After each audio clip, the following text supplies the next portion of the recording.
guys, Assalamualaikum warahmatullahi wabarakatuh.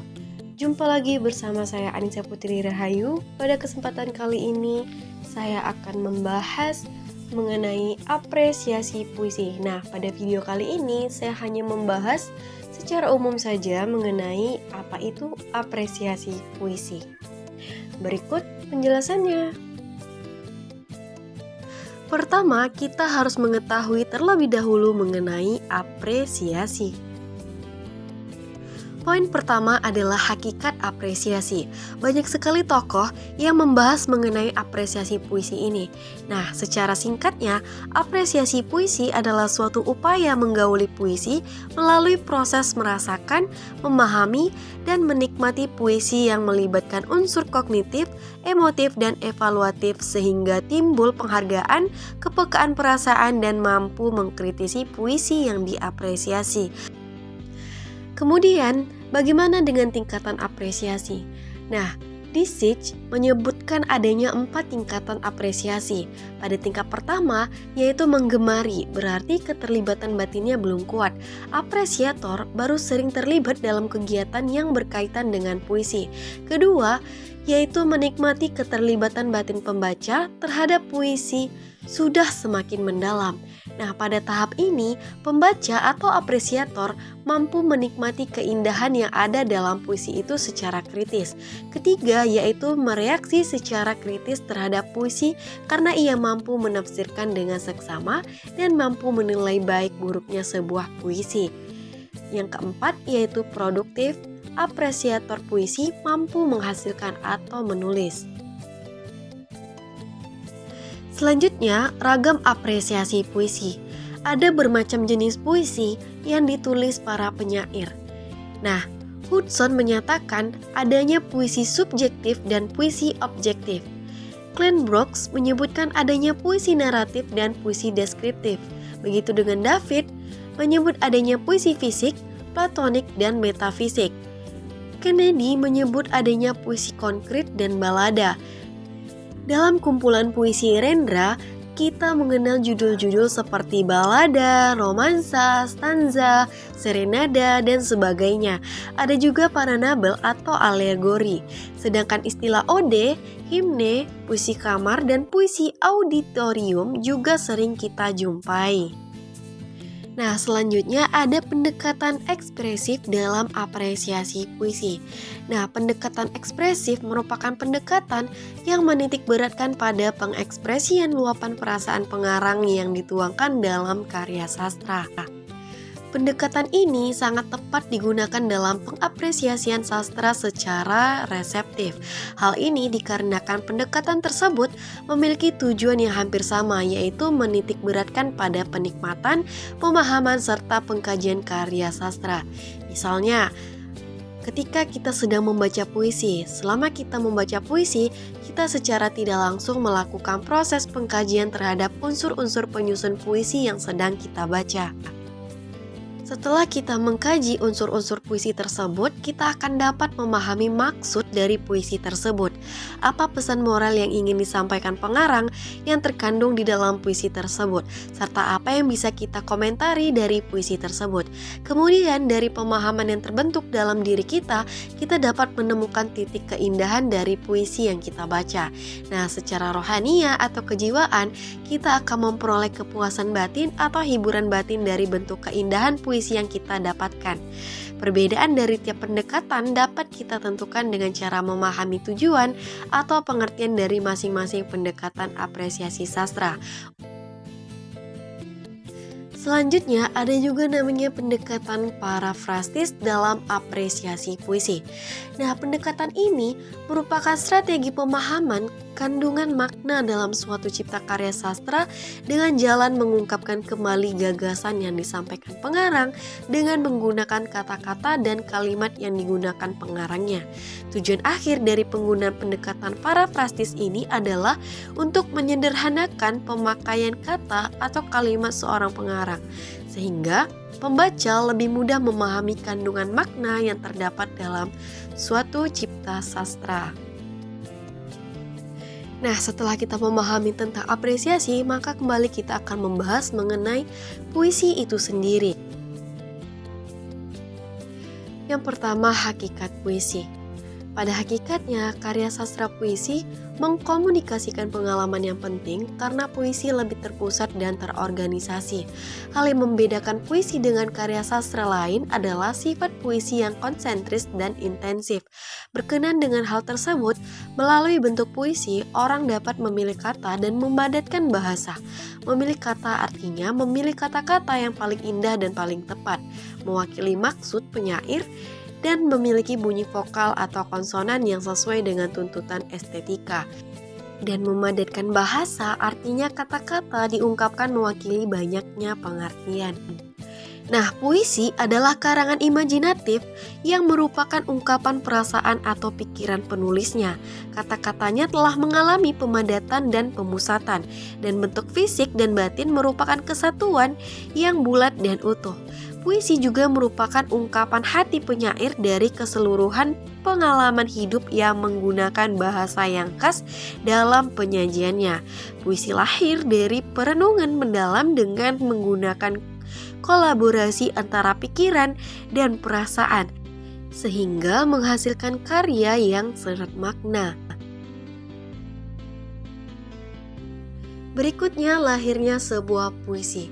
Dalam penciptaan puisi, Stephen Spender mengemukakan suatu pendapat tentang unsur-unsur yang diperlukan dalam menciptakan sebuah puisi.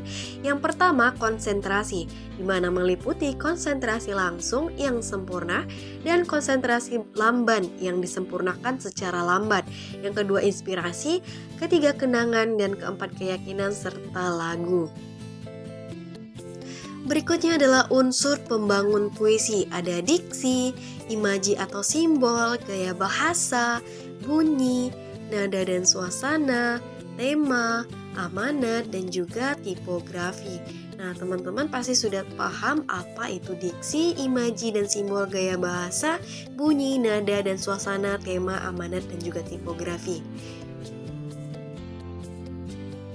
Selanjutnya ada latar pembacaan puisi. Latar pembacaan puisi adalah tempat atau bertumpunya cerita, alur, dan tokoh-tokoh yang tercermin pada puisi yang bersangkutan. Latar berfungsi untuk menjelaskan keseluruhan lingkungan, baik waktu dan tempat pada cerita. Selain itu, dengan latar akan terungkap kapan dan di mana suatu kejadian berlangsung. Kemudian, visualisasi akan memudahkan dalam mengapresiasi puisi, karena melalui visualisasi ini akan mengkonkretkan kata-kata dalam puisi yang bersifat simbolis, perlambangan, dan juga konotatif. Visualisasi akan memberikan gambaran tentang isi dan penerjemahan kata dalam puisi. Latar berperan sebagai background yang tampil bersamaan dengan pembacaan puisi. Kita lanjut, yang berikutnya ada jenis-jenis puisi. Nah, pada kesempatan ini saya hanya menjelaskan secara mendasar saja jenis-jenis puisi. Insya Allah, video berikutnya akan saya jelaskan secara detail mengenai jenis-jenis puisi ini. Nah, jenis-jenis puisi ada puisi naratif, ada puisi lirik, ada puisi deskriptif, ada puisi kamar dan puisi auditorium, ada puisi fisikal, platonik, dan metafisikal, puisi subjektif dan puisi objektif, puisi konkret, puisi diafan, gelap, dan prismatis, ada puisi pernasian dan puisi inspiratif, ada stansa, ada puisi demonstrasi dan pamflet, dan juga ada alegori. Kemudian juga ada pemahaman hakikat puisi. Nah, ada 3 aspek yang perlu diperhatikan untuk mengerti puisi itu sebagai hakikat puisi. Yang pertama, fungsi estetik. Puisi adalah karya sastra. Puisi merupakan salah satu bentuk karya sastra. Rane, Walek, and Warren mengemukakan bahwa paling baik kita memandang kesusastraan sebagai karya yang di dalamnya fungsi estetiknya dominan, yaitu fungsi seninya yang berkuasa. Tanpa fungsi seni itu, karya kebahasaan tidak dapat disebut karya seni sastra. Jadi, pada akhirnya dalam penulisan puisi tidak sampai berkutat dan terikat pada pengertian puisi sejam, melainkan pada fungsi puisi sebagai puisi hati. Yang kedua, kepadatan. Membuat puisi merupakan aktivitas pemadatan. Dalam puisi, tidak sama peristiwa itu diceritakan. Yang dikemukakan dalam puisi hanyalah inti masalah, peristiwa, atau inti cerita. Yang kemukakan dalam puisi adalah esensi sesuatu, hakikat. Jadi, puisi itu merupakan ekspresi esensi. Karena puisi mampat dan padat, maka penyair memilih kata dengan akurat. Untuk pemadatan ini, kadang-kadang kata-kata yang hanya diambil itu hanya inti dasarnya.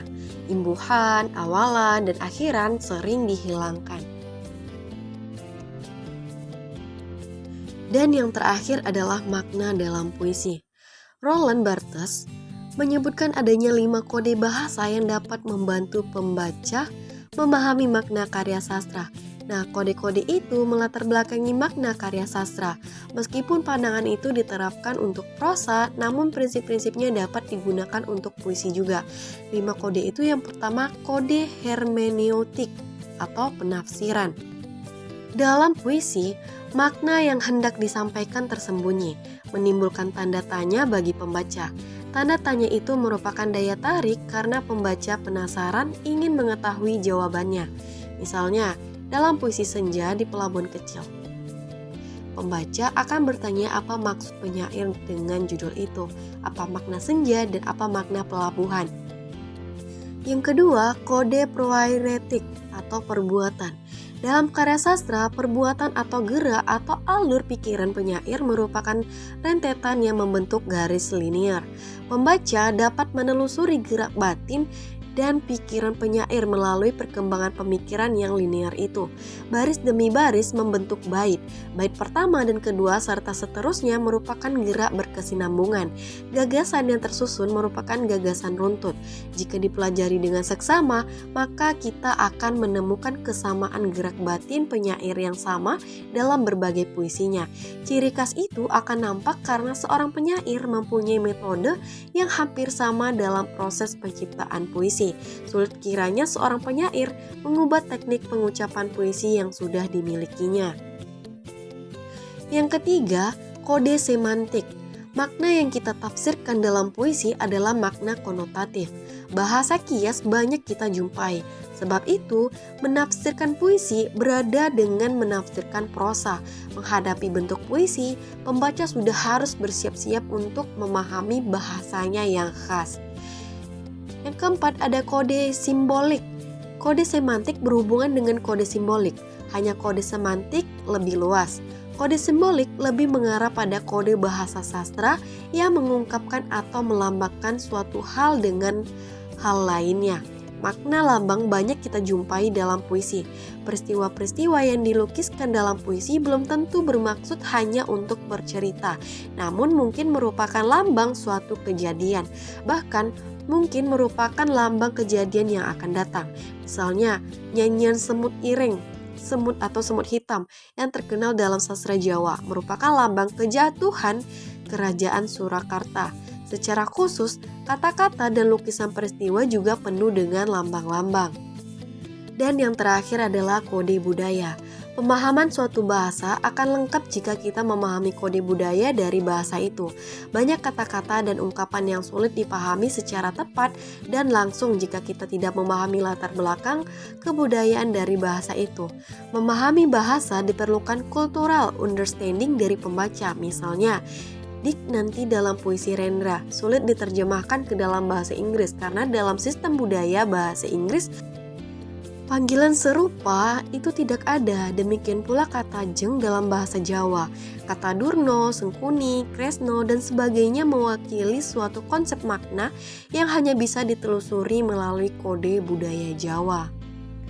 Nah, demikianlah sedikit konsep dasar mengenai apresiasi puisi. Semoga teman-teman bisa terbantu dengan konten-konten saya.